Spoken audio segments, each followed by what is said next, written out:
Good. All right, I'd like to welcome Sarah Ladart, who will lead us in our invocation. Good evening, Mayor and Council. If you'll pray with me, please. Dear Lord, we are gathered tonight to serve our community, to use our resources wisely, to represent all members of our community, and to make decisions that promote the common good. We pray for our mayor, for the various levels of city officials, and in particular for this assembled council. We ask that you would graciously grant them confidence in their knowledge of what is good and fitting. We pray for the agenda set before them this evening. Please give an assurance of what would please you and what would benefit those who choose to make Milton their home. It is in your name we pray. Amen. Thanks. Okay, I would like to call the regular meeting of the Milton City Council for Monday, February 19th, 2020 to order. The city strongly recommends that you review tonight's agenda carefully, and if you wish to speak on any item on the agenda, please bring your comment cards to the clerk as soon as possible. While the Milton rules allow a speaker to turn in their comment card up until the clerk calls the agenda item, once the agenda item is called, no more comment cards can be accepted. Will the city clerk please call roll and make general announcements? Good evening, Mayor Pro Tem and Council. I'll be happy to call roll for the February 19th, 2020 regular meeting. I would like to remind those in attendance to please silence all cell phones at this time. Those attending the meeting who would like to make a public comment, you are required to complete a public comment prior to speaking on the item. Your comment card must be presented to the city clerk prior to the agenda item being called. All speakers, please identify yourself by name, address, and organization before beginning your comment. If you are representing an organization, an affidavit is required stating you have the authority to speak on behalf of that organization. Please review tonight's agenda, and if you would like to make a comment, please bring your comment card to me now. Demonstration of any sort within this chamber is prohibited, so please refrain from any applause, cheering, booing, outbursts, or dialogue with any person speaking. Anyone in violation will be asked to leave. As I call roll this evening, please confirm your attendance. Mayor Pro Tem Peyton Jamison. Here. Councilmember Paul Moore. Here. Councilmember Laura Bentley. Here. Councilmember Carol Cookerly. Here. Councilmember Rick Morick. Here. And for the record, Mayor Joe Lockwood and Councilmember Joe Longoria are absent. Would everyone please rise for the Pledge of Allegiance? I pledge allegiance to the flag of the United States of America and to the republic for which it stands, one nation, under God, indivisible, with liberty and justice for all. Will the city clerk please sound the next item? Our next item this evening is approval of the meeting agenda. Agenda item number 20033. I'd like to add an executive session to the agenda for land acquisition. Okay. Mr. Mayor Pro Tem, I'd like to move that we approve the agenda as suggested with the addition of the executive session. Second. All right, I have a motion and a second. Is there any discussion? All in favor, please say aye. Aye. Aye. Opposed? Okay. Is there any, Sudi, do we have any general public comment? One? Okay, the next item is general public comment. Public comment is a time for citizens to share information with the Mayor Pro Tem and the City Council and to provide input and opinions on any matter that is not scheduled for its own public hearing during today's meeting. Each citizen who chooses to participate in public comment must complete a comment card and submit it to the city clerk prior to the agenda item being called. Please remember that this is not a time to engage the Mayor Pro Tem or members of the City Council in conversation. When your name is called, please come forward and speak into the microphone stating your name and address for the record. You will have 5 minutes for remarks. The city encourages you right now to review the agenda, and if you wish to speak, to bring your comment cards to the city clerk now. If you'll please call the public comment. Our first speaker this evening is Scott Reese.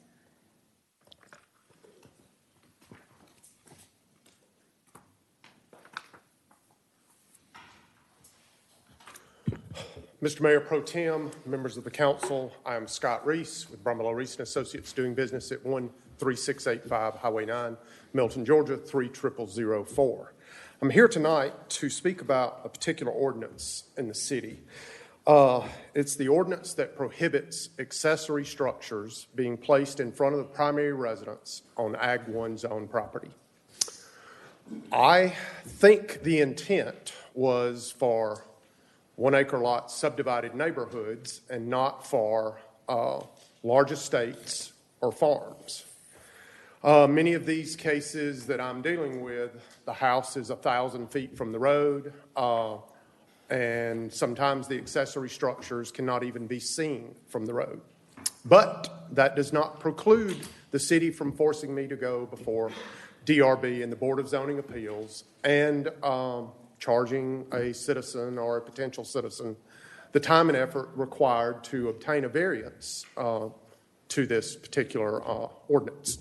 So I would hope that we could find a way to tweak this ordinance, that putting a minimum lot size, 5 acres, 10 acres, 3 acres, whatever more brilliant minds than mine come up with, or put a minimum distance instead of the 60-foot standard building setback. Maybe it's 100, 150, whatever the case may be.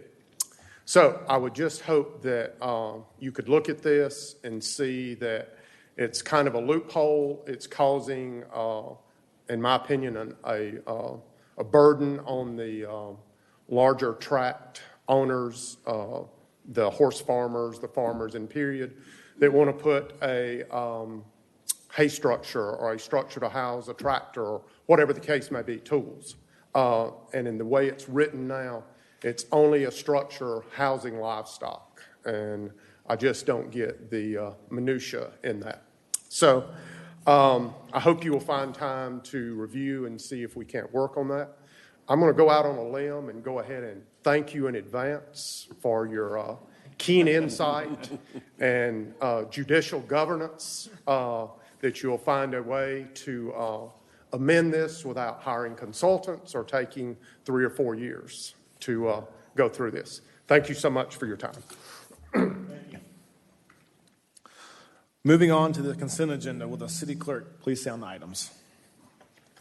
First item is approval of the financial statements and investment report for the period ending November 2019. Agenda item number 20034. Approval of the financial statements and investment report for the period ending December 2019. Agenda item number 20035. Next, approval of a professional services agreement between the City of Milton and CH2M Hill Engineers, Inc., a subsidiary of Jacobs Engineering Group, Inc., for an acquisition agent for the City of Milton Green Space Bond Initiative. Agenda item number 20036. Next, approval of a banking services agreement between the City of Milton and Truist Bank, successor by merger to SunTrust Bank. Agenda item number 20037. Our fifth consent agenda item is approval of a contract between the City of Milton and Crabapple Green, LLC for Meet Me in Milton 2020 dates. Agenda item number 20038. Approval of a construction services agreement between the City of Milton and Triscapes, Inc. for the installation of a concrete driveway apron for the Building Works building. Agenda item number 20039. Next, approval of a contract between the City of Milton and AT&T for dedicated intranet services. Agenda item number 20040. Next, approval of a contract between the City of Milton and AT&T for switched intranet services. Agenda item number 20041. Our ninth and final consent agenda item is approval of subdivision plats and revisions for Susan Leslie Chandley, land lots 913 and 914, located at 13540 Bethany Road. These are minor plat. Create 2 lots, 14.48 total acres, 0.13 lots per acre. This is agenda item number 20042. Thank you. Is there a motion and a second? Mayor Pro Tem, I'd like to make a motion to approve the consent agenda as read by the city clerk. Second. All right, I have a motion by Councilmember Bentley and a second by Councilmember Cookerly. All in favor, please say aye. Aye. Oppose? That's unanimous. Moving on to reports and presentations, will the city clerk please sound the first item? First, we have a presentation of the equestrian-friendly zoning project. Mr. Parag Agrawal.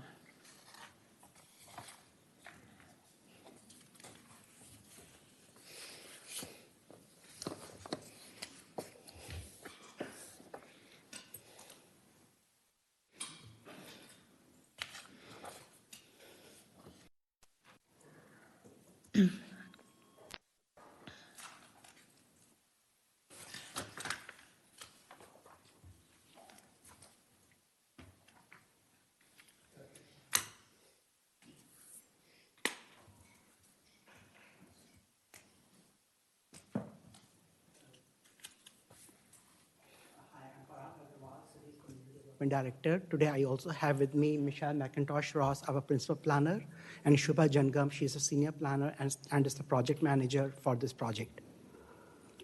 So as the city council members are aware that starting fall of last year, we started working on a very interesting project that will preserve and enhance the character, the equestrian and agriculture character of the city of Milton, by streamlining the development regulations like zoning ordinances and subdivision regulations.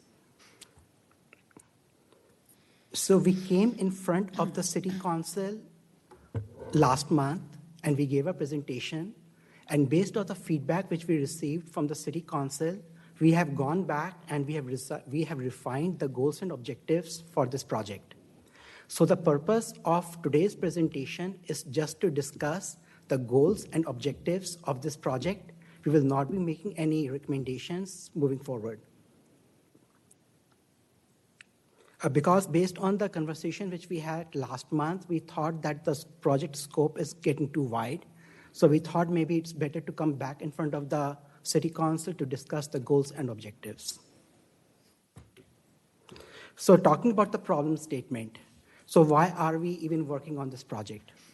So as we know, when the city was incorporated in 2006, the original vision of the city of Milton was focused on the preservation of the agriculture character, community heritage, and the small town quality of life.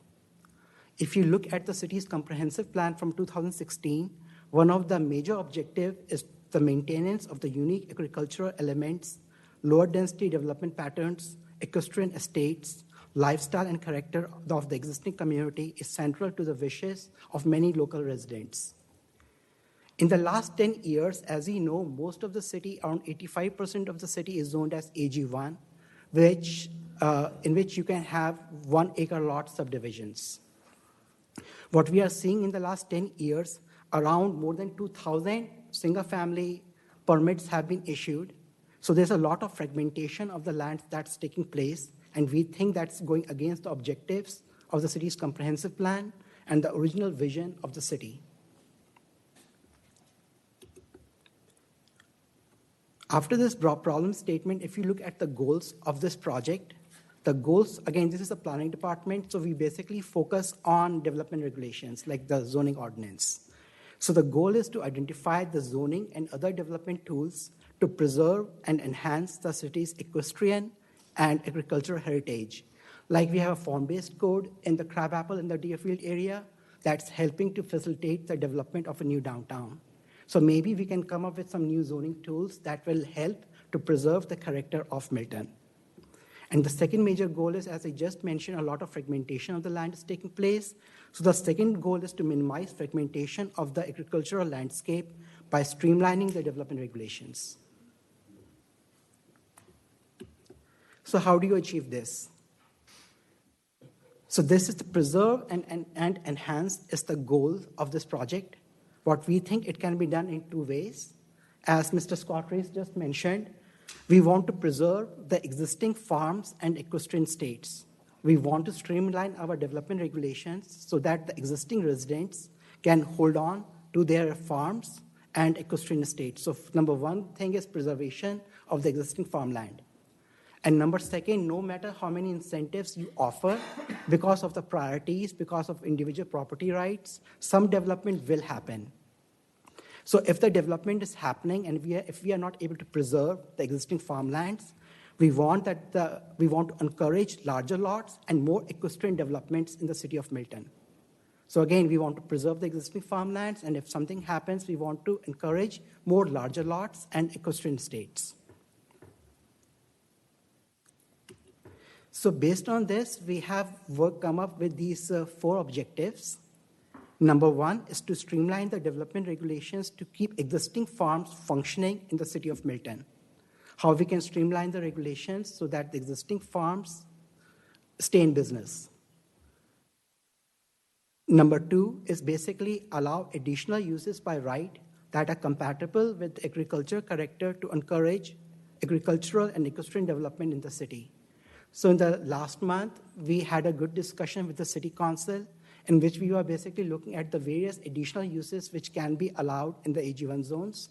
So it's basically looking at additional uses that are allowed which are compatible with the agriculture character of Milton. Number 3 is to identify non-development tools such as speed limits, noise issues, education, tax incentives for future consideration. And number 4 is to develop additional incentives to large lot and equestrian developments in the city of Milton. So based on these 2 goals, we have these 4 objectives. Project phases. So as I mentioned, we started this project in late fall, early winters last year. We met with the city staff. We also worked with some city council members to tour the city. We did a lot of branding. We also met with the equestrian committee. We also met with the planning commission members. We had one-to-one phone calls with the major stakeholders, major farmland owners, major equestrian state owners, basically looking at what type of incentives do they want so that they can remain in business. We had a city council work session, and based on the feedback which we received in the city council work session, that's the reason why we are here today, to refine the goals and objectives. And moving forward, we want to come back after we have discussed these goals and objectives with you, and we get your feedback. So we want to move forward with this project, and we can give some draft recommendations in front of you next month in March. And then again, based on the feedback, we again want to present the draft to the equestrian committee and to the planning commission, and we can come back to the city council in April, May. I'm being aggressive, but. So this project phases makes it appear that we're far further along than we actually are.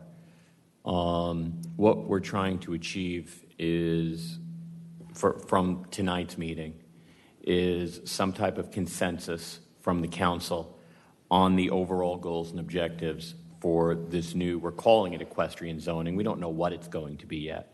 But we want to make sure that we are achieving the goals and objectives that this council wants to see happen before we move another inch on this. I don't want to reiterate what Prague has already identified, but we are looking, the 2 goals are if you look at this, are the overarching. What is it we're trying to achieve? And how he did it in the second graphic. First, we're going to try to find a way to prevent any further fragmentation of these farms. We want to find ways to keep these farms. And if you remember, we had the consultant here several meetings back, and we started talking about some of the potential options.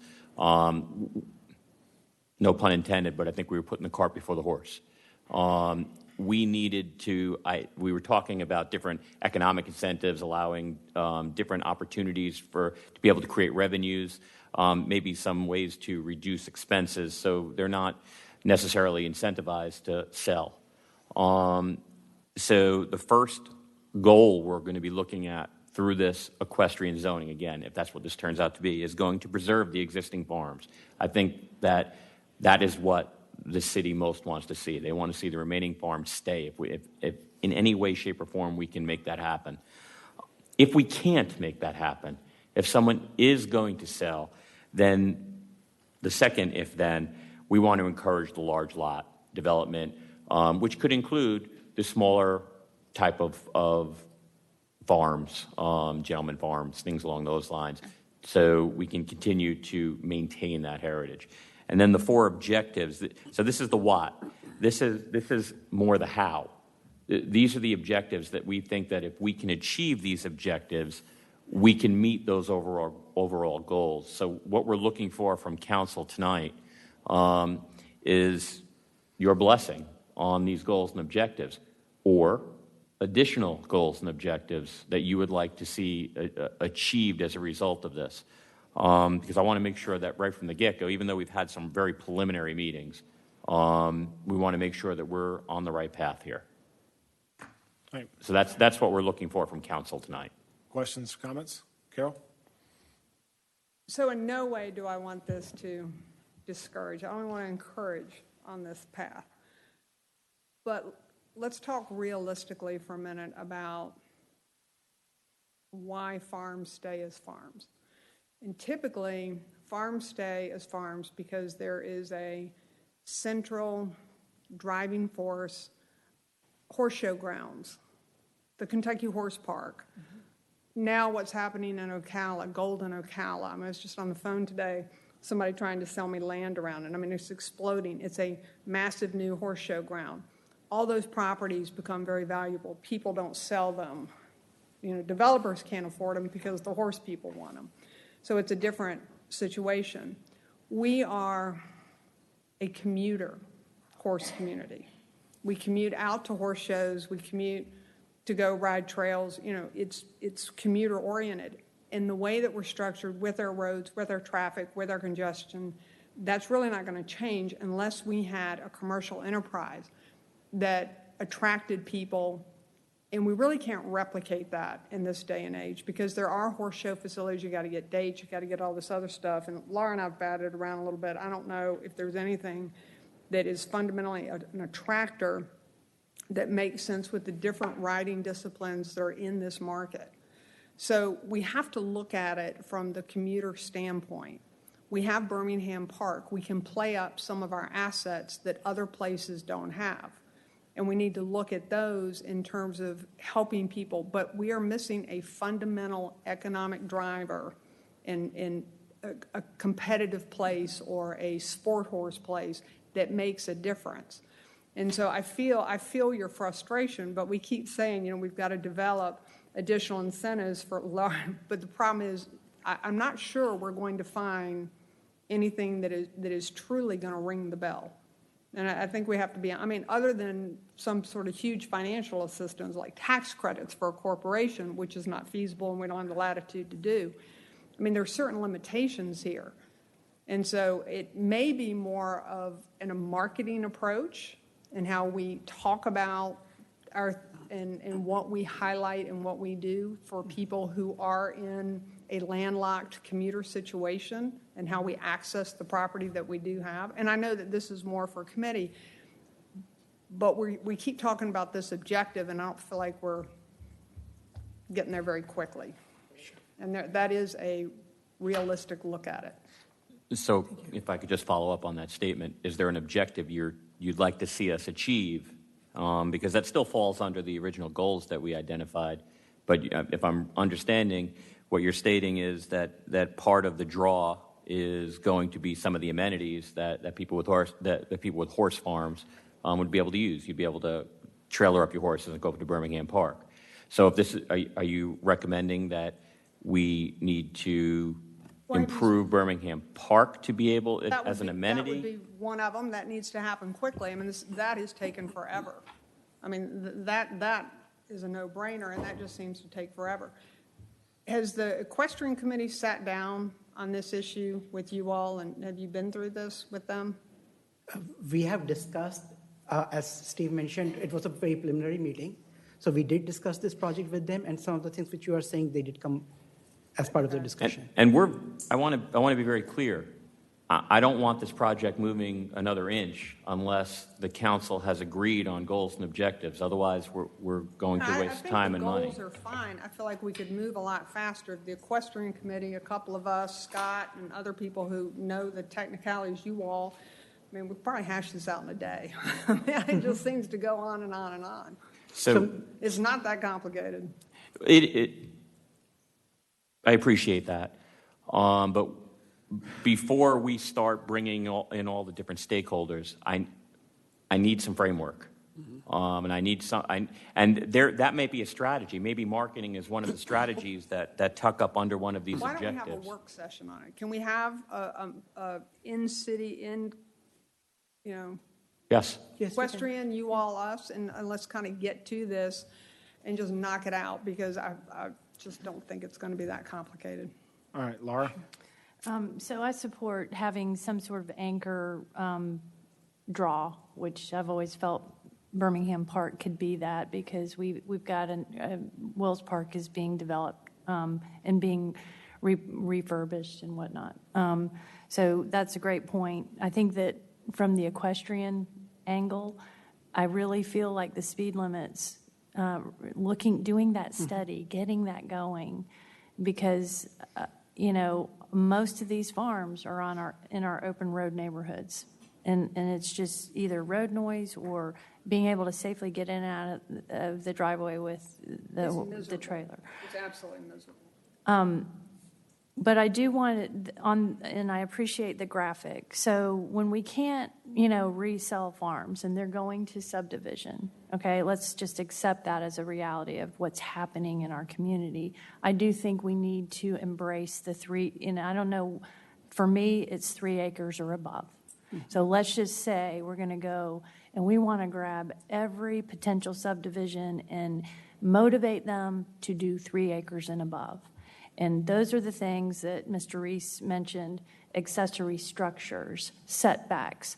Let's lift. I'm just saying, if someone's going to have a horse farm, maybe they don't have to have a use permit for a riding ring, because there's going to be acreage there. Maybe with the tree ordinance, if you say 3 acres or above and it's pasture, you only have to have 10% canopy. I don't know what all the numbers are. I'm not that expert, but I think that realistically a goal should be, if we can keep it a farm, any kind of farm, llamas, whatever, let's go for 3 acre estates, hobby farms, and sometimes accessory structures, guest houses, become the way to keep it 3 acres. Let's let them have let's keep a guest house there. I mean, even if it's in front of the house. I mean, if we have the right design standards, I'm okay with that. Those are just some of my suggestions. And I'd support a work session to where we could get that list of things going. So, and without a doubt, we'll have the work session. But before we come up with all of those, the accessory structures and all that, I want to make sure that we're clear on what it is we're trying to achieve. Those are all great ideas. They're undoubtedly going to be part of the final product. All 4 points are reasonable. So maybe I can add the 5th point based on the comment which Mr. Councilman Cookerly mentioned. Maybe we can say identify the various amenities supporting the equestrian uses, something. When you say amenities become trails, the park, the draw, whatever you can think of. And once we create these, that's when the work actually begins. That last graphic was misleading. We really have done very little to be able to accomplish, because we don't know necessarily what it is we're trying to accomplish without the council blessing the goals and objectives. And I think that's may have been where we've stumbled in the past. I want to ensure that we're achieving what it is this council wants us to achieve with the work we're doing. And if that brings in if we need to do this in a work session, by all means, let's do it in a work session. But the objective of that work session is not going to be coming up with... These objectives, I think, are fine. How about y'all? Yeah. I'd say I support the objectives. I think the challenge is what Laura and Carol were talking about, is how do we actually encourage this? And that's going to be the part of the work session, and actually where you guys go with. But as far as the objectives, I think those are good from a high level, what we want to accomplish. I think we've been talking about this for the last couple of years, kind of what we'd like to see. So without a doubt, once we agree on this, now we bring this back out. We start further engaging the equestrian committee. We start further engaging the planning commission. We could start doing surveys. One of the debates we had, what is from an economic standpoint, what's driving people to sell right now? And sometimes they recognize the cost benefit of maintaining the land, but others really want to hold on to the property, but they can't just make the numbers work. Right. So that might just be an answer of creating a different economic equation, allow them to drive more revenue from the land that they have. Maybe you couple that with decreasing some of the regulatory effect, and most likely which translates into expenses. And the two together, those that don't want to sell, we can possibly create that environment, which brings in the guest home opportunities. Maybe there's some of the things that were brought up. There were a whole host of opportunities for people to be able to drive revenue off their land, and possibly stop even having to look at even the large lot subdivision, because I think in a hierarchical look at this, you would want to say, hey, my first choice is no subdivision, no development. Let's keep the farm. If we're going to lose the farm, then we want to see the large lot subdivisions. That's kind of how we wanted to make sure that, first of all, that's what council is truly looking for. And second, can we coalesce around these objectives? That's the whole purpose of tonight. All right, Paul. Yeah, Steve, I think you hit on a couple of key points, and I applaud the work that the team has done to get to this point. I think the goals and objectives are good, and I think that they are structurally sound to be able to begin some of the project work. But I want to build on a couple of things that everybody has said as well, and that is, I value the equestrian community first and foremost, and we want to preserve that as best we can. I think there's another driver behind some of that change, and that is the economic force behind the Fulton County tax assessment. We've now got some families that are land poor, and that's a big decision in whether or not those farms can stay, or those large lots can stay in the family. So I still think we need to look for those incentives that we talked about, and many more, to encourage the preservation of the equestrian community. I don't know what those solutions are yet.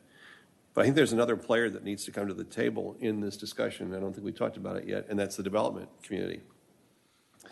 We know that there's powerful trends happening in the marketplace right now, and the economy is healthy, so there's a lot of energy from the development community that is going to come to Milton. We have all the accolades that are going to attract both development community as well as the resident community that wants to buy those houses here, with quality schools and quality of life and the things that we continue to win awards for.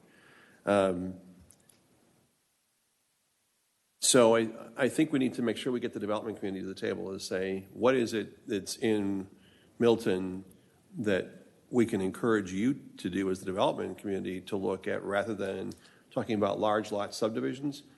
Drop off the last word. Just large lot development, without necessarily finish that sentence with it being a subdivision, just large lot development, period.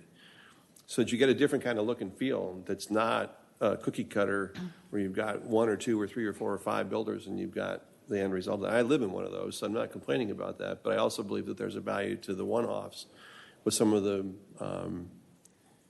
more premier homes that we're seeing developed right now on larger lots, because the larger homes demand the larger lot.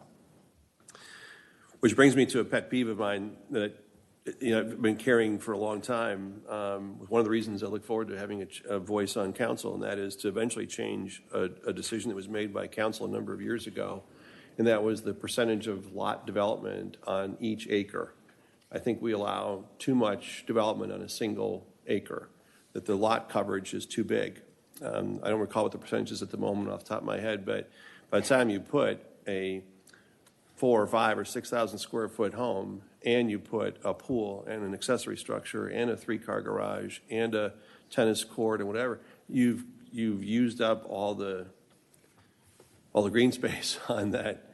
And I think that we should take a real hard look at, and this is a solution necessarily, not necessarily a goal or objective, but it's something I wanted to see us drill into, is taking a hard look at reducing the allowable lot coverage. So if somebody wants to have all those things, it can't necessarily be accomplished on a single acre.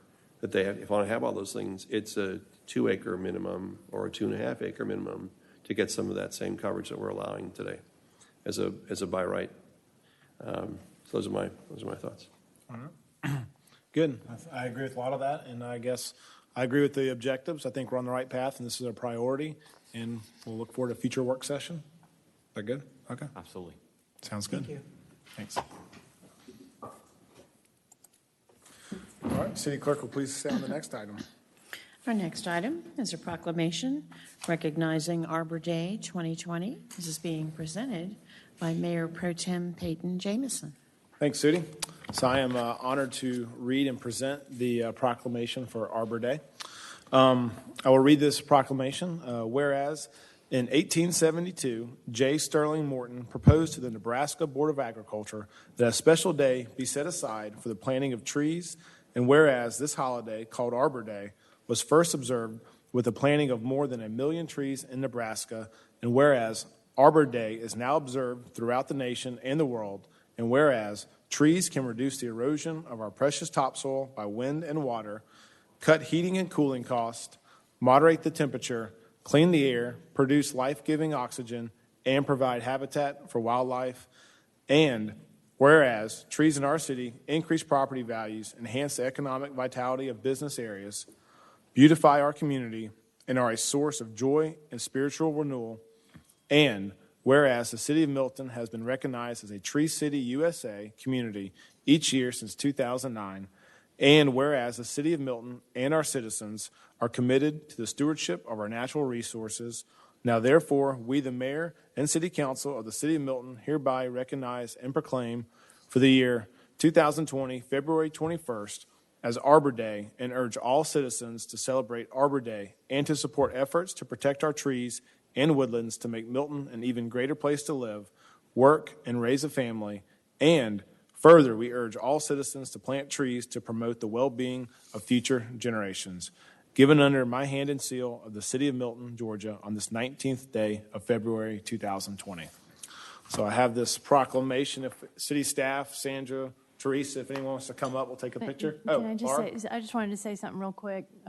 Thank you for being here, Sandra, our arborist, and this award of being a Tree City always makes me think of Mark Law and all that he did to set us up for this award year over year. And so I know that Mark's looking down on us, very pleased. And once speaking again. of that, is it 10 o'clock on Friday or 10:30 on Friday at Bell Memorial Park? Okay, good. Good, thank you. Awesome. Let's come on down and take a picture.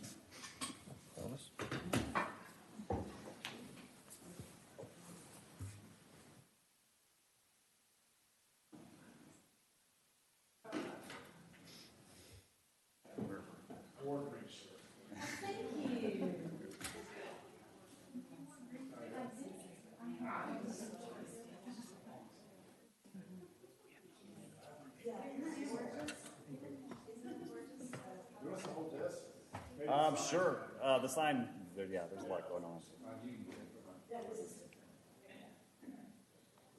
Here, can you just get a little tighter?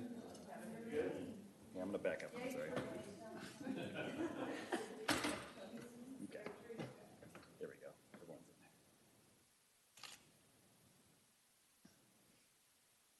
Okay, one more. We can do some.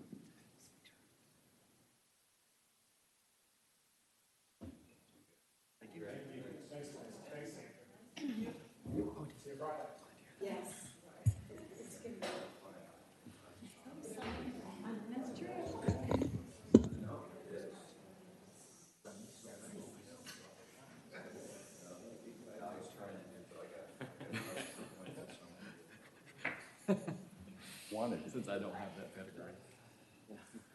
Far from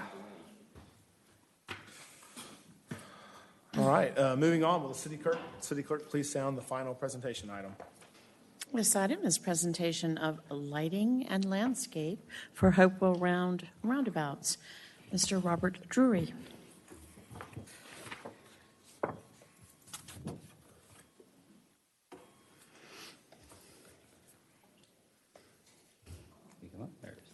Good evening.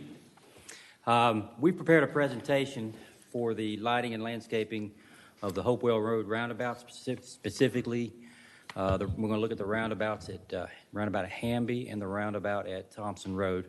These are proposed projects coming up. We should be bidding these out in April, but we wanted to give you an opportunity to see those before we put them out on the streets for bidding. Specifically, again, the lighting and the landscape. Sarah's prepared a presentation, and I'm going to turn it over to her.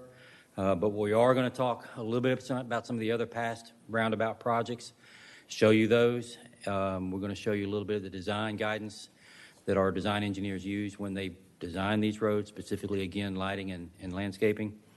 And specifically look at those two roundabouts, the proposals on the table, and we'll round it off with any discussion. So we just want to give you an opportunity to kind of look at these, weigh in where you can and where you need to. And I'm going to turn it over to Sarah, leaders.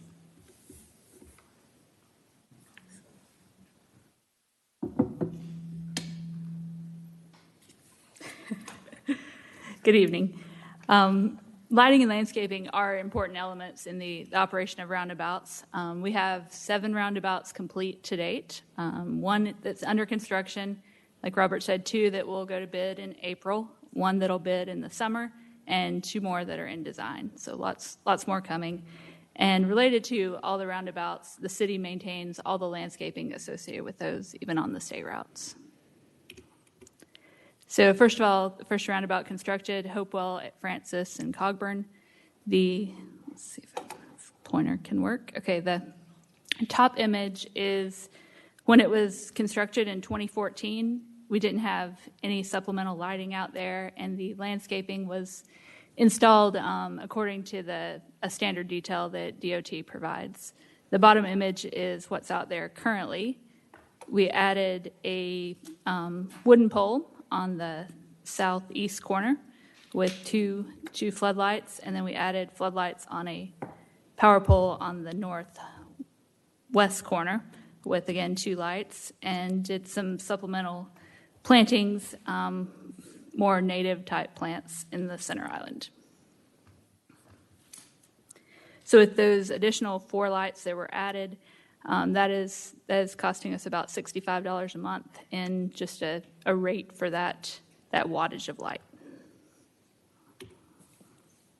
The Birmingham State Route 372 at Providence roundabout, that location, because it's on a state route and had federal money, as part of DOT's process, one of the first things that is done in concept phase is a roundabout support letter.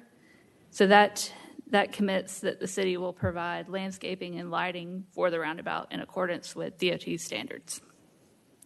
This location, we have actually 31 light poles, and that monthly electricity bill is about $300 a month. And again, we maintain those lights as well, so if one gets hit in an accident or a light bulb goes out, we have to be responsible for repairing those. Birmingham at Hopewell, the graphic on the right shows the current lighting alignment approaching the intersection. Those are like a Cobra head type light that is on a existing power pole, and the spacing of those is approximately 250 feet. When the roundabout was built, we did a unique landscaping for that. During the warranty period, some of the landscaping didn't survive, so there may have been a time where it looked like it was struggling, but those were under warranty and replaced. And then we came back and added a single light on the eastern side of the roundabout on a relocated power pole after it was constructed. And then that light runs us about $26 a month. Heritage Walk, this is another state route project with federal funds, so the lighting and the landscaping on this had to follow the DOT standards. So in this area, we utilized a Shepherd's Crook type light fixture, and you can see the numbers that are associated with each of those 2 roundabouts and the electricity cost for those.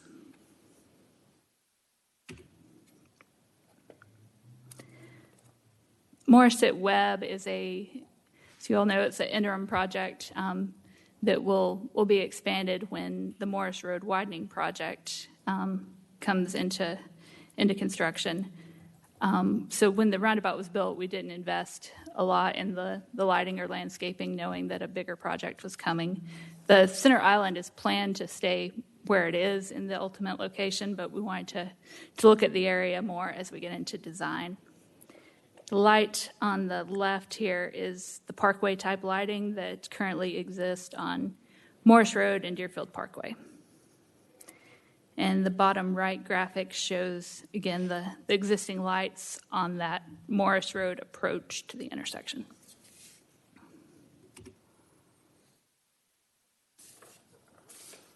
Most recently completed roundabout, Freemanville at Providence, also had a unique design for the landscaping. Let's see. Once the power poles were relocated, came back and installed 2 flood-type lights, one on the southwest corner and one on the southeast corner. It is a flood-type attachment. You can kind of see it in this picture on the right. It blends in fairly well with the pole there. And then the other one is on this pole that's by the Holcomb Farms corner of the intersection. And those 2 lights are about $32 a month and as a fee for that wattage. So getting into what DOT's design guidance is on lighting, the design policy manual does say it's important to the operational performance. And so they reference a organization, the Illumination Engineering Society, values for design. The chart on the right is a sample of what that looks like. And it's just a measurement of the amount of foot candle that the lighting produces to illuminate the road. Again, the critical areas that they want to eliminate are those entering points where you have the conflict points, any crosswalks, and where the splitter islands, the medians begin on the roadways. They also talk about approach lighting, so to make sure that as you're approaching the roundabout, there is sufficient lighting, about 600 or 700 feet on the approaches, and then looking at supplemental elements where we can, with the use of raised pavement markers or other things that can help with the elimination.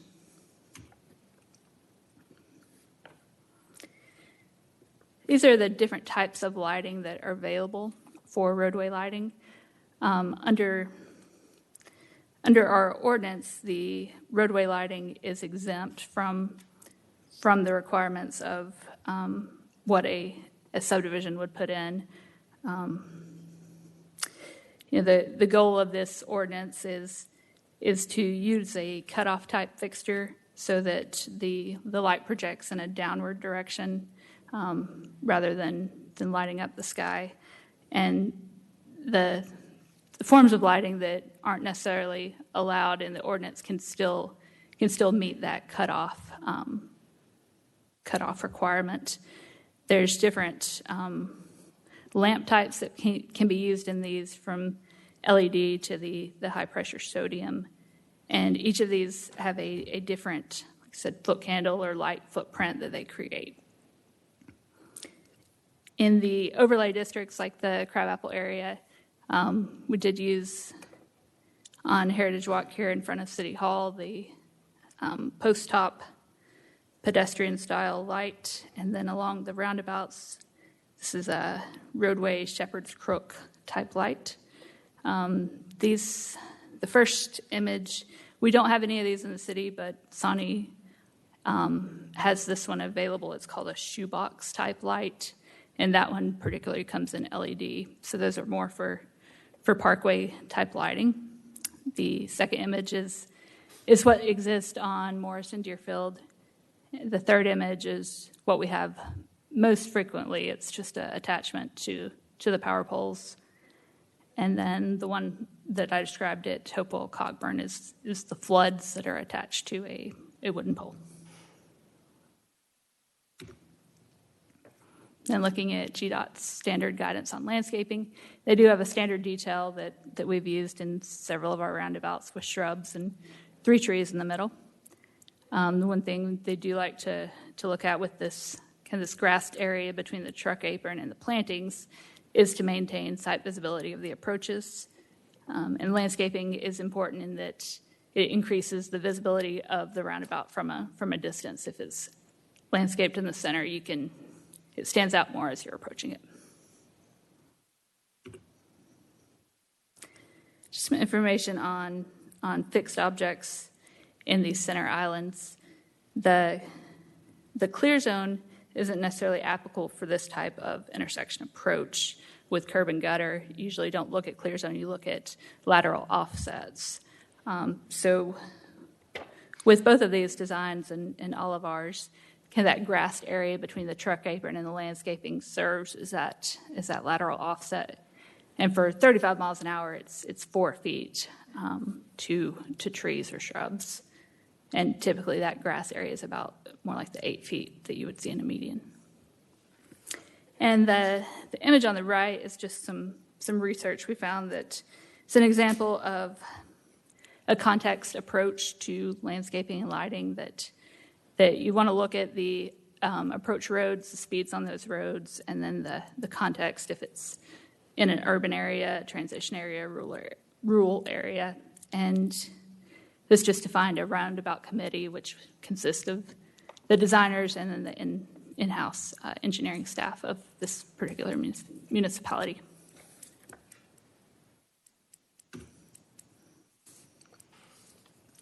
Currently underway and in roundabout operation now is the Charlotte Drive extension at Charlotte and Mayfield roundabout. So for the lighting on this one, we've proposed and we've already submitted and approved as an agenda item a lighting agreement with Georgia Power for these lights.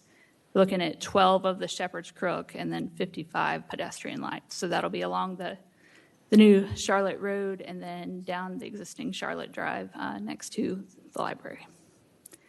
And that's our monthly cost for Georgia Power to both energize and maintain those lights. So if a bulb goes out, they'll come out and fix it.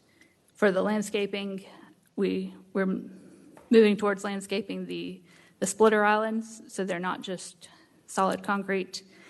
Some substantial center island, and in this case, we're going to do the horse statue in the center island of the roundabout. Sarah, I have a question because I'm confused because those are not, I thought the lighting that you said you were going to use is the Shepherd's Crook, but that's not what that picture was. That's not, sorry. So those are the lights that that are going to be used? They will be the ones that are right around the roundabout. This visualization shows the pedestrian lights. Okay. There'll be more on at the end of the splitter islands is when it transitions from the Shepherd's Crook to the pedestrian pedestal. Yeah, pedestrian light. Got it.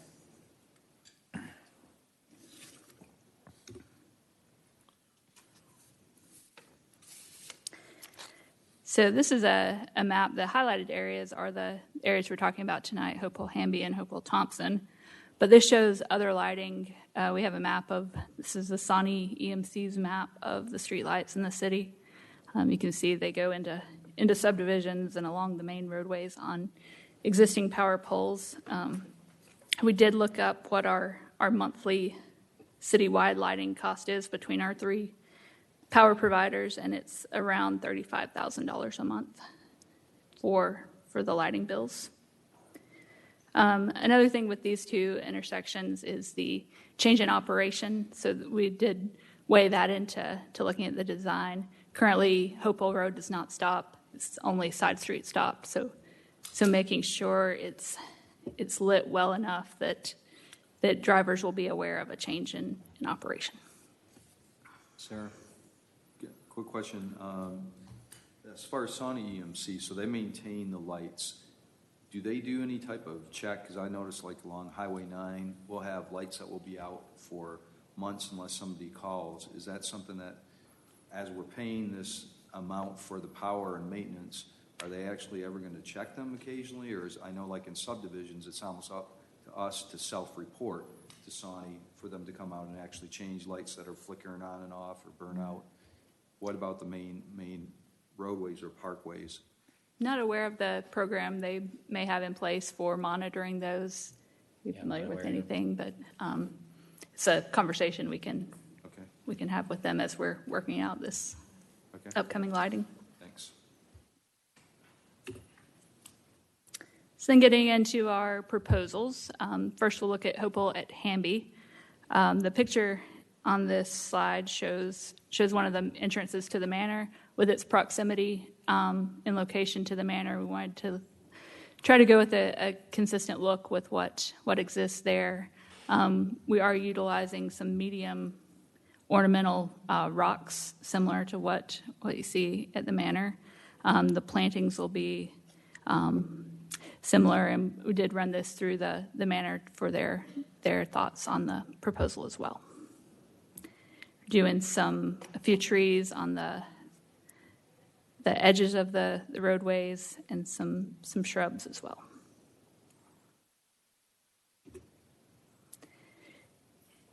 Going with a pedestal type light like we have in the subdivisions that Sawney EMC provides to light according to the DOT elimination standards, this would be 11 lights, and the picture of the type of light is shown on here. So this shows the green is kind of that footprint of the light, and then there's numbers that can't really read those, but those correspond again back to that table on the slide about the GDOT standards. Can I interrupt you real quick? Yes. So I see for the Hopewell Hamby lighting, we're going with that light schematic. For the Freemanville and Providence, why did not require that same schematic? We didn't proceed with our designer to design a lighting plan with that one. Our approach had been, let's see where the power poles gets placed and where we can do a different type of fixture. And we can, after we show these proposals, go back and look at all the lights that are available and look at what we want to look at. And Sawney helped produce this graphic for us so they can look at other, because saying different lighting styles have different footprints. So this is just based on this style. When they first started talking to us about street lights, they offered the shoebox style or this pedestal style, and with this being found more in the subdivisions around the area, it was more appropriate. But there's an opportunity to look at other fixture styles as well. The reason I ask is because we have 3 existing circles, Hopewell and Birmingham, Thompson, and now Freemanville and Providence that have that. I forgot. I don't know if it's the Cobra heads or what they're called on the poles. I'd be wondering why would we go with a different style here? And is that a possibility to go with that other style? Because I'm thinking that it's less cost not only up front. Well, I don't know if we have to pay for those, but I think we pay for it in the long run anyway. But then also for lighting up 11 lights as opposed to 1 or 2. And it's something I just want the council to be aware of. No, and Good point. I would agree as well, because there's less of a opportunity to run them over. I mean, because that's got to be an expensive thing to replace as well. I'm on the same page as far as co-locating it with an existing pole if it does the necessary job. Anyway. Actually, I'm not on that place, if I could just talk about that for a minute. I think that there's potentially some value to creating a sense of place with the lighting at our roundabouts, providing we meet the safety standard for the appropriate lighting to make sure it's bright enough that to be navigated and don't create an unsafe situation by under lighting. I think there's something to be gained by, if you know you're in Milton and there's a certain kind of lighting, I'm a fan of the Shepherd's Hook. If you know that all of a sudden you're in a Shepherd's Hook area, it's like, oh, I'm approaching a roundabout, and this is an area that has a sense of place as well as an awareness raised because of that lighting that's been introduced there. And you create that consistency throughout the community, and there's a raised value to the area because of that aesthetic that we get. So this is why we're having this conversation. That's regardless, that's not looking at cost, obviously. That was my question. Because we could actually go back and retrofit I know for sure Freemanville and Providence, I don't know about the others, with a different style of lights. And this is why this presentation is happening tonight. I want to make sure that we're developing along with the standards that this council wants to see. And, that's it. Go, Rick. I guess my question or recommendation is take a look at the location, but then also the efficiency, because we're going to pay for these. I mean, if it's cost neutral from running, then go with something that actually is a little bit more attractive. If it's going to be from a long-term cost, if this is a roundabout and it's look at really what's the most efficient thing from a cost from a taxpayer. I agree with what we're doing along here because this is kind of our downtown area. This is a little bit more rural. I guess that I would just say you can tell us a little bit what I would assume the foot candles or the lumens are going to be, the requirements are the requirements. So whatever type of light you use has to put a minimum standard of lighting for that intersection. Is that correct? That is correct, and you saw the graphic that the DOT had on their standard. One thing I do want to make a note of that Sarah did mention, critical areas. This is currently substantially a dark intersection now, and traffic on Hopewell is not stopping. We're changing the operation. We're asking those drivers now to pay attention. So it's critical we do have lighting there, and as much as I feel like we're going to need to meet those standards. I just want to make sure that's brought up. I'd agree from an approach of the intersection, it is important because you're out there at night and it's totally dark. It's different than when you're along Highway 9 and you've got lights all going down. So I just would suggest I agree with what Paul was saying as far as creating a sense of place. I'd look at what the long-term cost is. What are the trade-offs we'd be looking at between the two? And again, that's why they're introducing all the costs. So if we were to light up Freemanville and Providence, correct me if I'm wrong, the fixtures alone would be about $250,000. Was that around the number? Installation costs, I think, was like $130,000, if I'm not mistaken. And a monthly energized cost was about $1,200 a month. I don't know if we ever got an estimate for that. Probably be similar to some of the crabapple ones at $300 or so a month. I think they're about $12.50 a light per month at the 150 wattage light. So was I overshot that. It was around 130 to light up that intersection with the different kinds of lights for the equipment, and then the monthly charge. It's ultimately it's up to the council what they want to see, and of course there's going to be a cost associated with anything you do. So I want to make sure that we're accomplishing what you want to see us accomplish here in the city. So hence the presentation.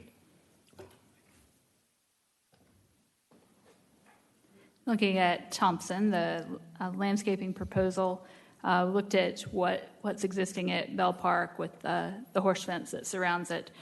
So we're proposing a 4-board fence in the central island with some landscaping around it. We're also looking at opportunities to do some landscaping in areas that where the old roadbed was, or that could be enhanced.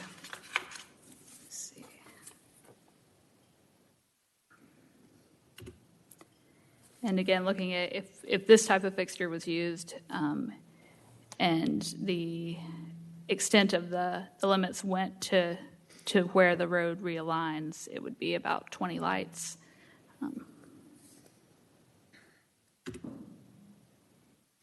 And kind of back to the ones that have already been constructed, the Hopewell Cogburn and the Freemanville Providence and Hopewell Birmingham, because GDOT's policy is more of a guidance related to lighting. That's what they require on their state routes.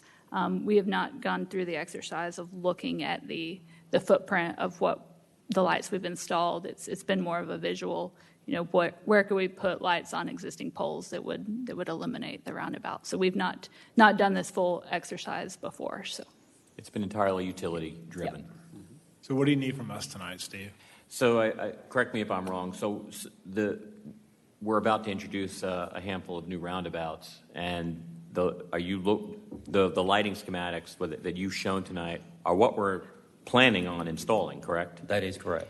And Yeah. we wanted to see if council is good with that, because it is kind of a departure from what we've been doing in the ones that aren't on state routes, because it's adding just a little more kind of what Councilmember Moore was mentioning. It's adding a little bit more, I don't know if pizzazz is the right word, a little style, something to the roundabout. Once we start installing those in some of the new roundabouts, you may start hearing, well, what about this roundabout? So I just want to, we probably should have some uniform policy or approach to these, and just wanted to get a feel from you. That's really the purpose for this presentation. If you're okay with it, we're moving forward with those, with what you saw there. Just kind of putting it out there. Council, are got any comments? I'm not a aesthetic person when it comes to the lights, so I'm kind of Utilitarian. yeah.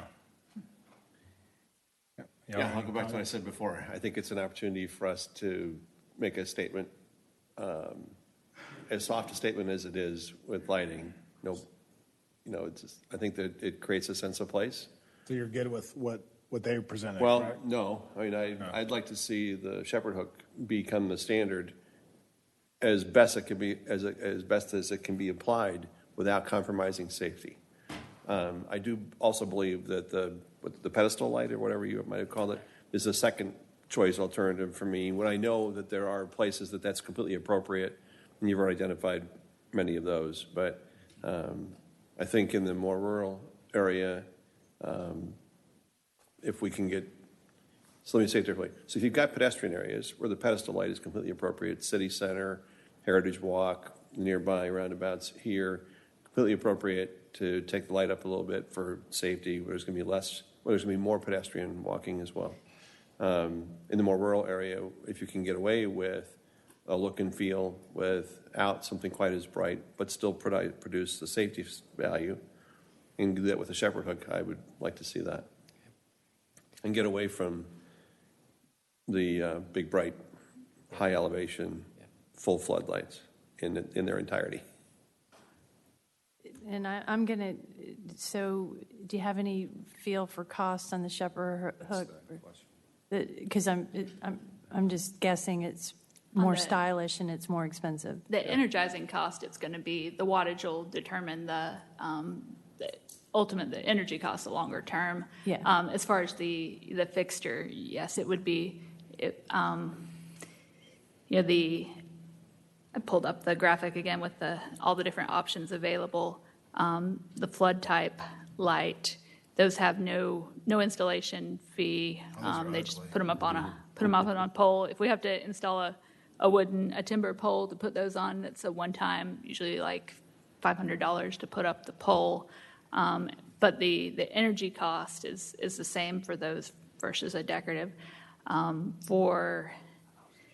Let's see, for Birmingham Providence, I believe those 30 lights, that was in 2014, 2015. Seems like those ran about 120, 130, which is where we got the estimate for if we were to do Freemanville Providence. So that was through Georgia Power's lighting group. The benefit of using the power company's lighting group is when they install them, they maintain them. If they don't install them, like on the state projects, the city has to maintain those lights.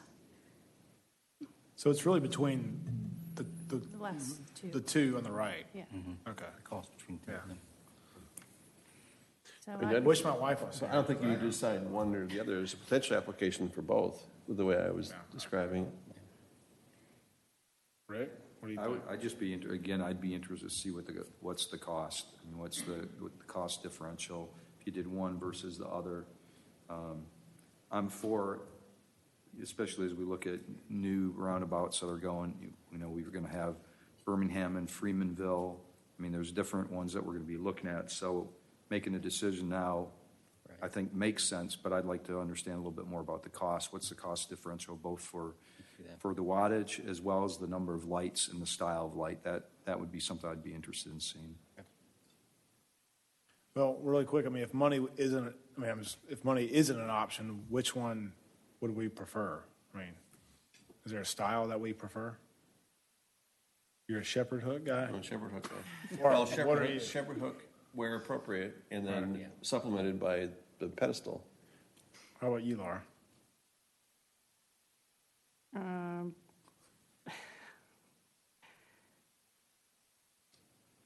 I had no idea on the agenda tonight this is where we'd spend all our time. Sorry. But no, it's good. But no, it's good. Yeah. So are the shepherd hooks at Birmingham and, Providence and Birmingham, are they anywhere that in more rural Milton?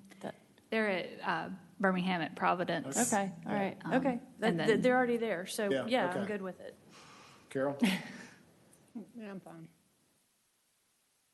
All right, so I'd say I'd maybe send us an email on the cost. If it's something crazy, then we need to go back. but- Absolutely. We'll cost all options. Yeah. We'll cost those Sounds options out. Again, it is going to depend on the area because some places Okay. the Yep. shepherd's hooks, if that's what they're called, won't make sense. Right. But the standing regular poles will. But I'll also cost out what we've been doing on Okay. those others for you, so you can just get a good idea. And I'll get them back out to you via email. Great. Rick, you got something? Yeah, just the last thing, because the net, regardless of what we use, the lighting standard has to come up with the same type of lighting as far as the total lighting of that intersection. So that's where it would determine, you could tell us if it's a shepherd hook or the standard, what our cost is. And there are other options out there yes, you have to meet the certain standards, but there's other options to additionally improve safety, like that solar-powered light that's by the Birmingham and Hopewell Circle that's solar-operated that flashes when you come up upon it, saying that the circle ahead. So there's a lot of other options we can introduce to even improve safety more. Laura, you got anything, or are you good? So I just want to say that the statue of the horses, it was bronze, not gold. I'm sorry, I just can't let that go. It was bronze.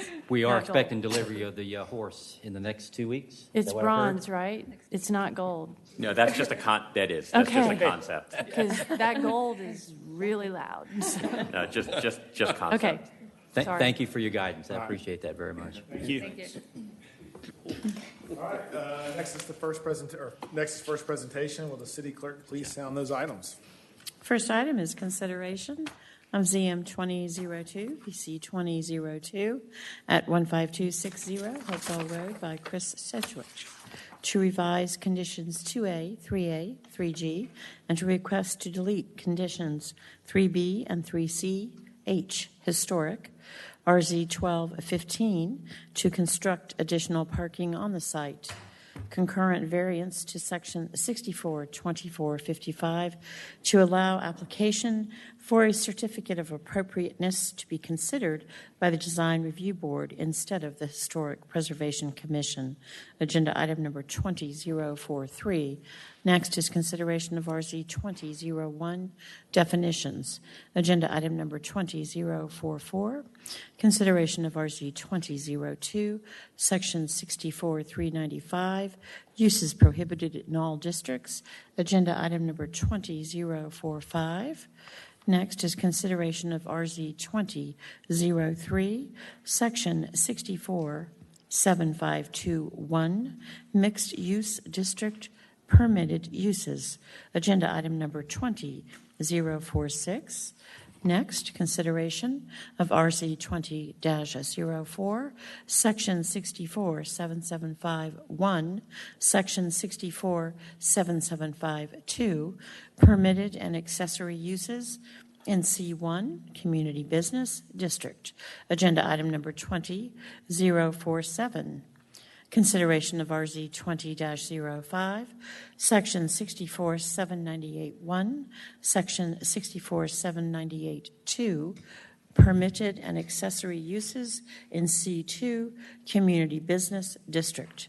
Agenda item number 20048, consideration of RZ 20-06, Section 64.895(1), Section 64.895(2), permitted and accessory uses in Community Unit Plan, CUP District. Agenda item number 20049. Next, consideration of RZ 20-07, Section 64.1112, allowed use chart. Agenda item number 20-050. Consideration of RZ 20-08, Section 64, Article 19, Crabapple Form-Based Code, 6-1 definitions, Table 9, Agenda item number 20-051. Next, consideration of RZ 20-09, Section 64, Article 20, Deerfield Form-Based Code, 6-1 definitions, Table 10, Agenda item number 20-052. Next, consideration of an ordinance to amend Chapter 4, Alcoholic Beverages of the Code of the City of Milton, Georgia.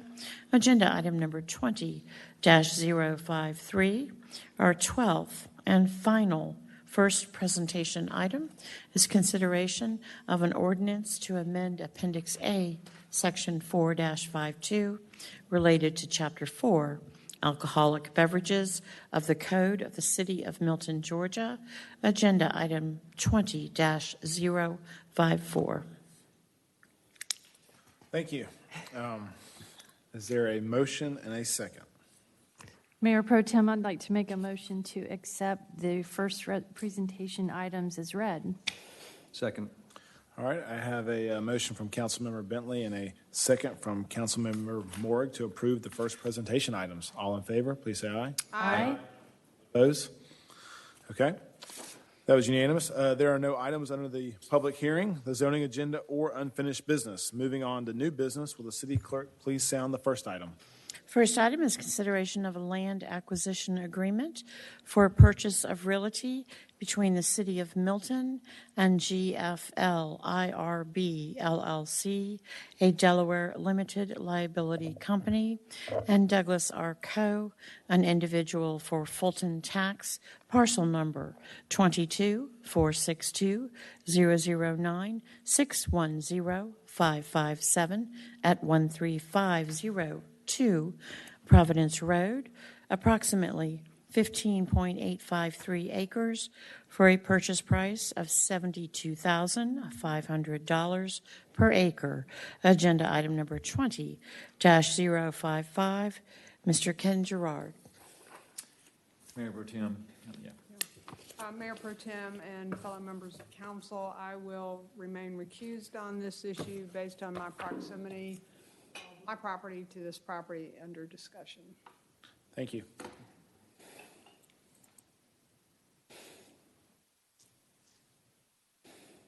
I'll go ahead and begin then with respect to just the introduction. Mayor Pro Tem, members of the council, you have in front of you this evening an agreement for sale of realty. The acquiring entity obviously is the City of Milton. The seller is GFLIRB LLC and Douglas R. Coe. This is for property located at 13502 Providence Road, Milton, Fulton County, Georgia, which is a total of approximately 15.853 acres as set forth in the book. The acquisition price is $1,149,342.50, translated into $72,500 per acre.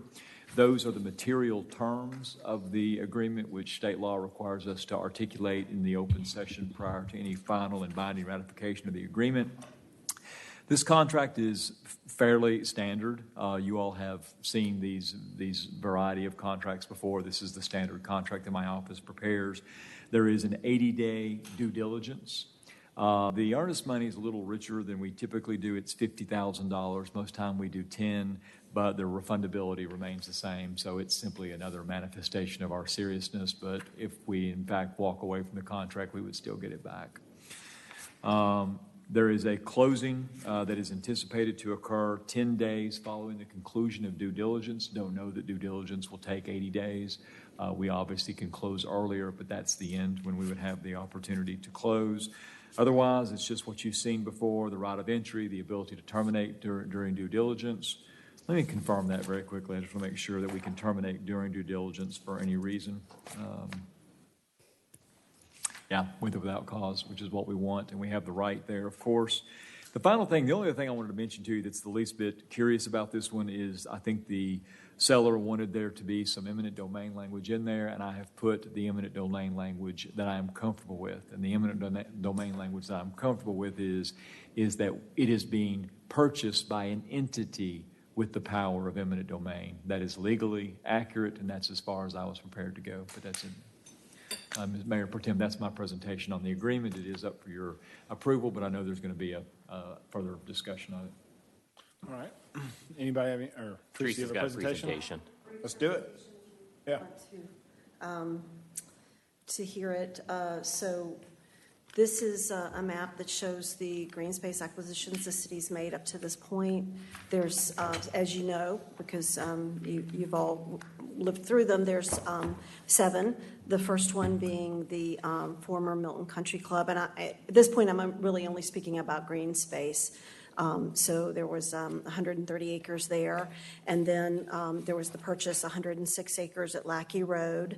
Then there was a 21-acre purchase at Belmont Farms. And then an 88-acre purchase at the intersection of, well, we've been sort of informally calling it Cooper Sandy, but the intersection of Providence and Bethany. And then there was a simultaneous purchase of this Hamby Road, 28 acres, and the just under 5 acres at Webb Road. And then finally, this little adjoining parcel on Freemanville that would added 12 acres to the property that's the former Milton Country Club. So that's what's been acquired at this point. That is 390 acres, and it's approximately $19.2 million has been spent so far. So this property is on Providence Road. It's this oddly shaped property, and I'm going to show you just the highlights of this potential acquisition. So this right beside it is the 88 acres that, again, sort of informally called the preserve at Cooper Sandy, because Cooper Sandy runs right here along the top of this property. So that's 88 acres that includes half of Eads Lake here, and the property before you tonight would include the remainder of the lake. And so the first highlight is that it has adjacency to currently owned green space. The second highlight is that we would own the entirety of the lake. It has right here approximately 425 feet of view shed. And even though the property narrows here, of course, when you're driving by, you see the width of the view shed, and it's very natural. It's there are probably there's some privet there, but it looks like there's some dogwoods, and so there is some natural vegetation. And it would protect more than 15 acres from development. Eads Lake is the lake that we currently own half of. These pictures were taken from our side of the lake, and someone once said to me that you can own one half of the lake, but what you see is the other half of the lake. So as this green space that we own this view. So this property that we're bringing before you tonight is the other side of the lake. So we would be protecting not only the entire lake as a water feature, or a water source, but also the view. Which is very valuable. And the Milton Green Space Advisory Committee had recommended this purchase very early on because they always wanted the city to own the entire lake and to protect it. Because I can't help myself, I will add that the U.S. Fish and Wildlife Service lists these migratory birds as being birds of particular concern. There's a couple of lists that they could be on, either widespread lists or lists related to how they're found in this area. So it has the potential of being a lovely habitat for these birds that need some protection.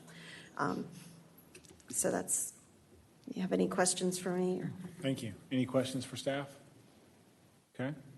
Thank you. I will open it up for a motion. Mr. Mayor Pro Tem, make a motion that we approve this land acquisition agreement. I'll second. Okay. Is there any council discussion on the motion? All right. So we have a motion to approve a land acquisition agreement for purchase of realty between the City of Milton and GFL IRB LLC, a Delaware limited liability company, and Douglas R. Co., an individual for Fulton tax parcel number 224620096105557 at 13502 Providence Road, approximately 15.853 acres for a purchase price of $72,500 per acre. That's the motion. All in favor, please say aye. Aye. Oppose? Okay, that's unanimous. Thank you. Will the city clerk please sound the final new business item? Final item is approval of a professional services agreement between the City of Milton and MCCI LLC for scanning services, agenda item number 20056. I do have a public comment card that came in before the item was called, so, and that would be Mr. Gary Jablonski. Did you want to speak? Yep. Yes. Gary Jablonski, 2680 Grassview Drive, Milton. I just heard you discuss a contract of $1 million or so. This particular contract I see is in the order of $70,000, so it's minor, but I'd like to make some points about it. I have 27 years experience in computer graphics, although I'm not speaking in any technical capacity. Just my background. I see this I've read the city proposal and the response by the contractor. A few things, I can't ask the questions, but I'm going to encourage the council to ask these questions. The contract, as I read it, says scanning's at 300 dot per inch. 300 dot per inch is old technology. You can do better than that. So ask the question, why can't you do better than 300 dot per inch? Second, scanning, from what I read, all the scanning is black and white. No halftones, no color. Why not grayscale? Why not color? If you got the original that has tone nuances, you lose them completely as you scan, because if you're scanning black and white, it's black or white. Okay, those are the technical issues. Now, will the documents be moved off-site during the scanning process? And if so, do you have in the contract any trail of accountability of the handling of the documents as they are moved from the city to wherever they're going to be scanned? And finally, who's responsible to secure the documents? Some of these documents may have sensitive personal information, proprietary information. What happens if there's a data breach? These documents get out in the hands. Is the city financially responsible for any misuse of the data, or are there penalties to the contractor if the data gets into the wrong hands? So what are the penalties imposed on the service provider, and is that written in the contract? I didn't see it. Maybe I'm missing something. And that's all. Just please ask those questions. Thank you. Ms. Stacy Inglis. Good evening. I just have a very short presentation because I figured a picture is worth 1,000 words. So the scanning services contract we have here before you tonight is with MCCI. MCCI is a broker for Laserfish, and I'll talk about them in just a moment. But the issue, I'll talk about that first, is what we have is 13 years of documents that are in paper form, that are taking up valuable storage space, taking up valuable possible workspace. The picture that you see here on this slide is showing the office space up on the second floor. That's kind of in an open area that we would like to eventually complete, fill out in workspaces. So that is occupying some valuable area right now. And not only do we have just the 13 years of documents since we've become a city, we also have some previous documents that were transferred over from Fulton County, and those need to be scanned in as well. And then right now, we do not have the equipment available and the time to digitize these documents. So why do we need to digitize? Well, aside from the valuable workspace and storage space that we have been taken up, we need to protect these documents. And we need to make them accessible. Right now, we know what are in the boxes. It just takes time to go and fish them out of the boxes. So we need to make them instantly accessible for us to be able to share them with our citizens as well as staff members. And then also, if, in case there's a natural disaster or anything like that, we want to make sure that these are protected. So if they're in a digitized form, obviously they're backed up off-site, so we'll have access to them immediately if we ever need them. So why MCCI? As I mentioned earlier, they're a leading provider of Laserfish. We have a relationship with this firm. We have Laserfish as our document management repository. This is where we are using this system, and we do have plans in place to use it going forward to be able to scan the documents. We're doing it now in several different departments. We just have this backlog of documents that need to be scanned in. So we've had a relationship with this firm for the past 3 years. They implemented and are maintaining Laserfish for us. And what MCCI does, part of their processes or part of their services that they're offering us is they provide secure transportation. So as Mr. Jablonski asked, yes, these will be transported off-site because they are located in Florida. And so it's a secure transportation. I don't know the answer about the sign-off and all of that. I'm sure that has been discussed. I'm not the person that has been discussing one-on-one with MCCI, but I can certainly get that information for you to make sure that we have the accountability with the company to make sure that information is... I can answer that for you now. Each box is inventoried already, and they'll be signing off on each box for the full inventory. Thank you very much. No problem. Whenever they get the documents, there's a team of people that they will be using to prepare the documents and then scan the documents and then do a indexing on the documents based on what we have told them that we want them indexed. And then there's a QC, a quality control aspect of it. So it takes 3 or 4 people to be able to do this process and to do it well with all of the different controls in place, because you don't want the same person scanning doing the quality control. And we don't have that here either. Whenever we scan our own documents right now, we have a different person that's doing quality control before we destroy the paper documents. And then the main reason why we wanted to use MCCI or somebody who is familiar with Laserfish is because they can import a file directly into Laserfish for us. This is very important. If we use just a one-off company who just did the scanning for us, there's a whole aspect of indexing and making sure it gets into our Laserfish system appropriately. So the proposal, there's roughly 150,000 documents, and that is a very rough estimate. We are occupying at least one storage unit. I believe it's only one storage unit. I think we got rid of the second one when we moved over to City Hall, occupying the workspace up in the second floor and several storage rooms around City Hall. And not just City Hall, there's also some documents that are from fire, I believe. Court and police have already got theirs scanned.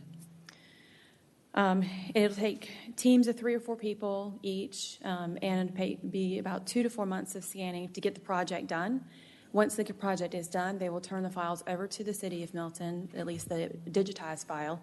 We have 90 days in which to look through the documents to make sure that they're indexing everything appropriately, that everything is scanned appropriately. And the cost of this is around almost $70,000. So this is, if you consider the amount of time and the amount of people that they're using and the equipment that they're using, like I mentioned, we don't have the appropriate equipment to scan some of these large plans that we have. It would cost I think I looked really quick, about $15,000 just to have the appropriate equipment. But that's not including the time that's invested in it as well. And just for giggles, I have more pictures. All right, questions? Carol?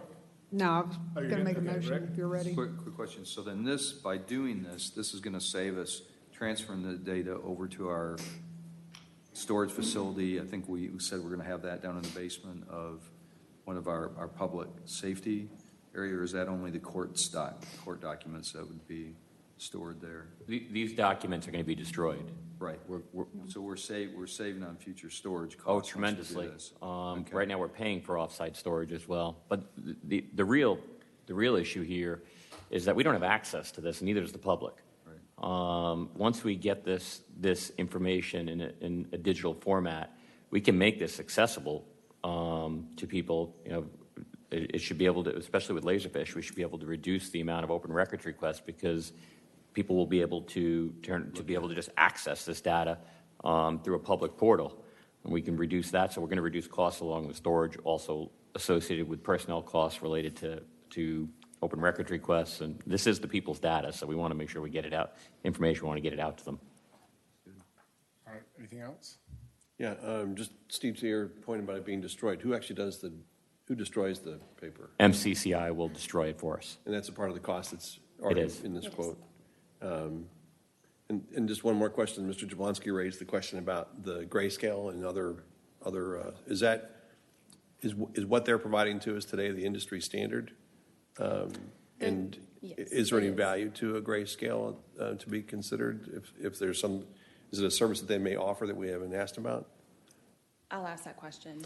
Okay. I'm not sure. I do know that 300 DPI is what is required by, at least 300 DPI is what was required by the state in order for us to use digitized files as our official record. So Let me offer up this. This is all very regulated. There's a state statute that directly addresses the electronic storage and retention and destruction of government documents. The City of Milton also has a very vigorous, not only a conversion ordinance, which candidly the state statute anticipates we would have to adopt, but also a fairly hefty record management program.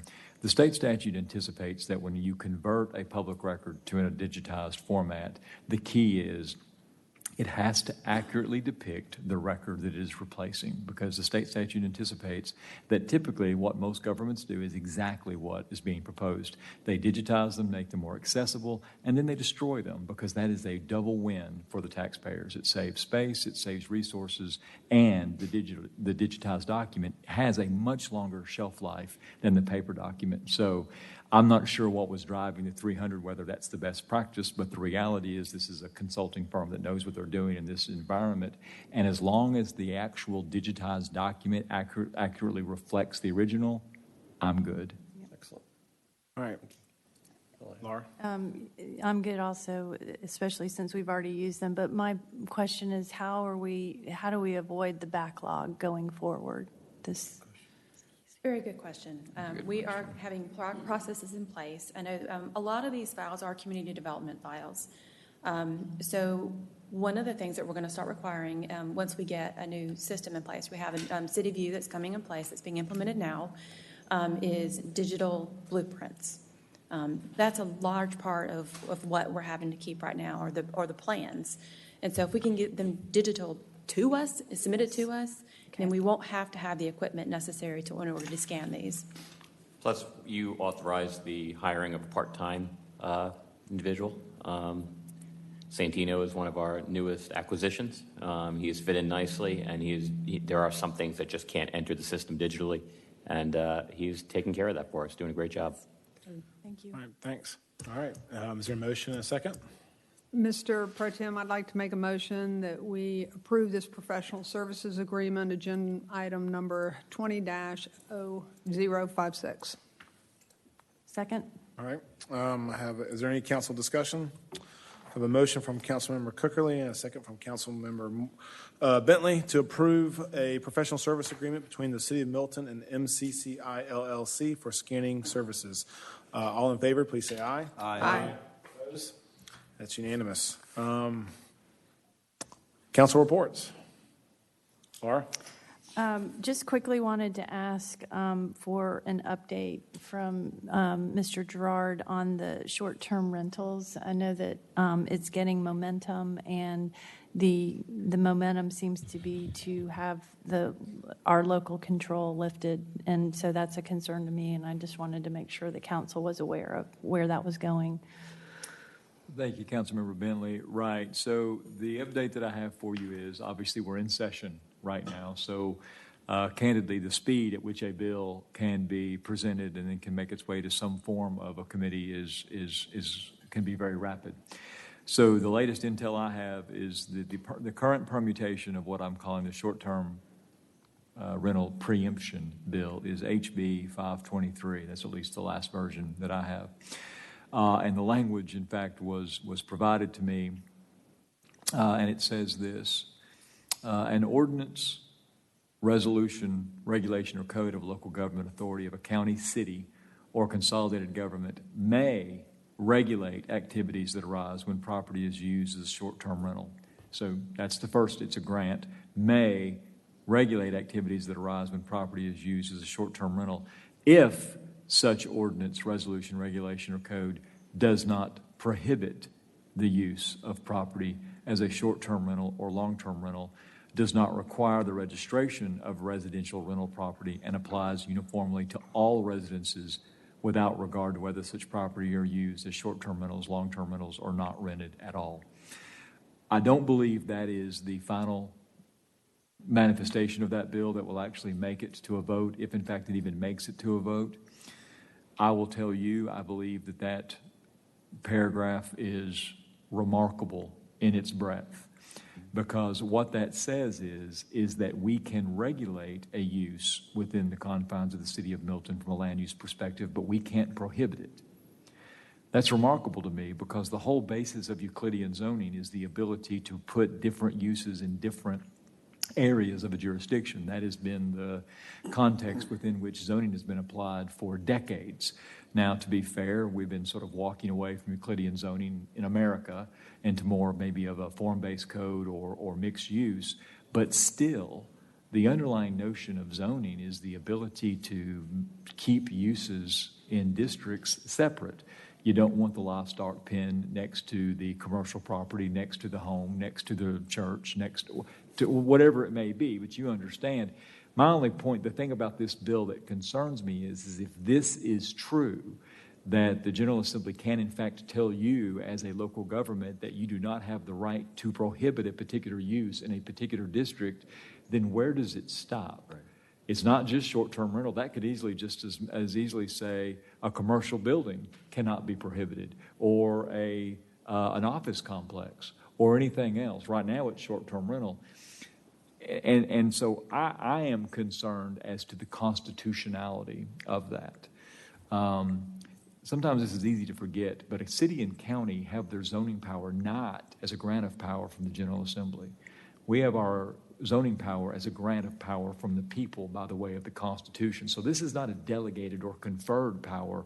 It is, in fact, a power reserved to us by the people of the state of Georgia, presumably because local governments are better equipped to know local land use than, with respect, the General Assembly under the Gold Dome. That's more than you asked for. The point is, that's where the bill is. I believe it is being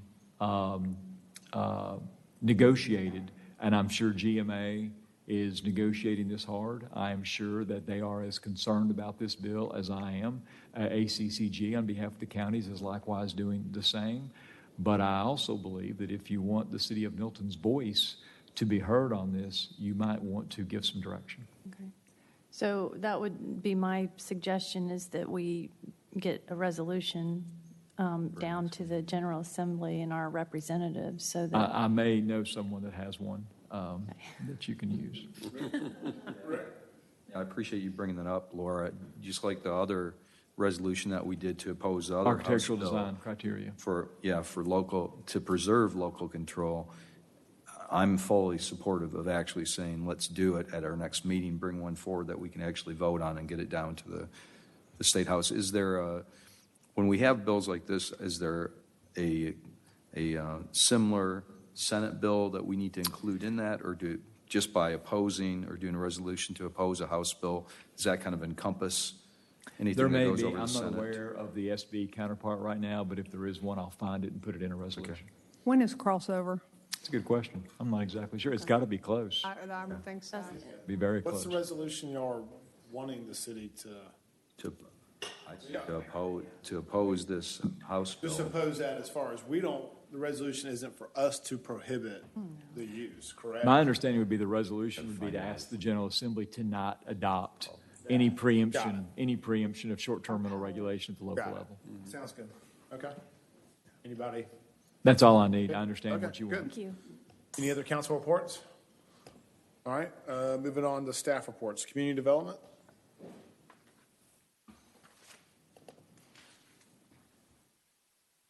I just want to present some highlights from the various projects going on in the department.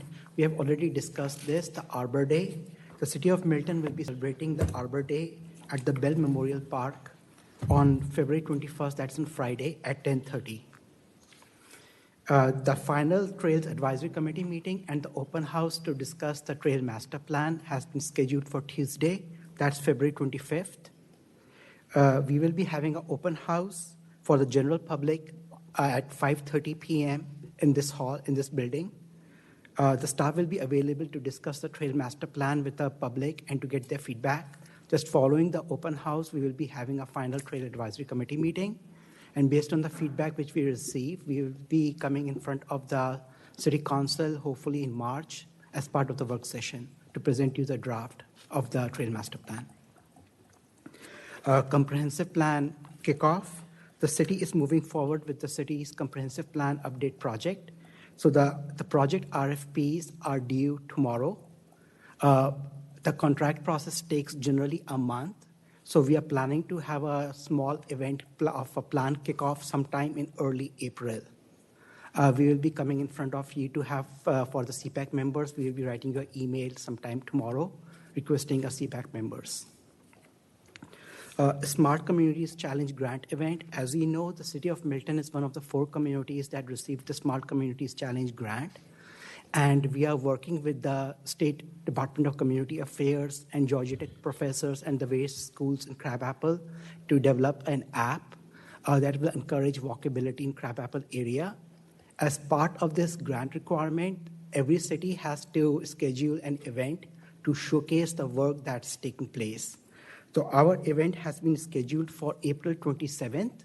I know Tammy wrote an email to all the city council members to invite you all.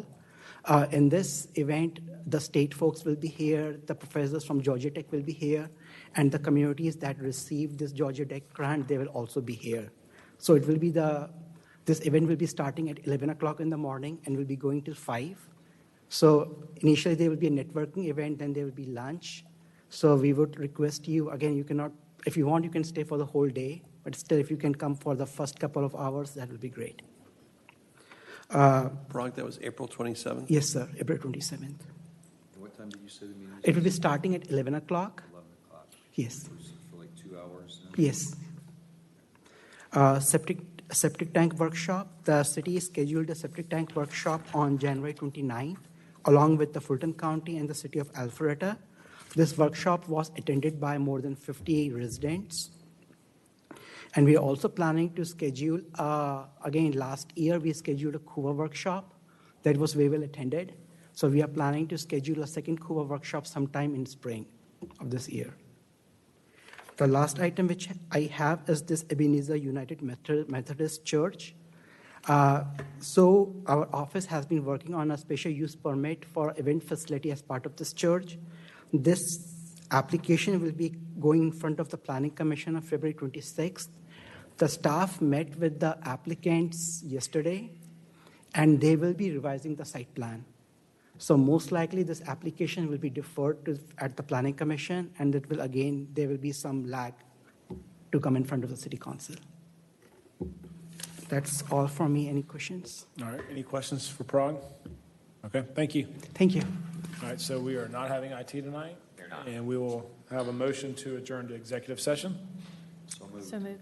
You wouldn't mind Mayor Pro Tem, identify the reasons. Got it. I would like to have a motion to adjourn for executive session for land acquisition. All right, I have a motion from Morg and a second from Cookerly. All in favor, please say aye. Aye. Okay.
Second.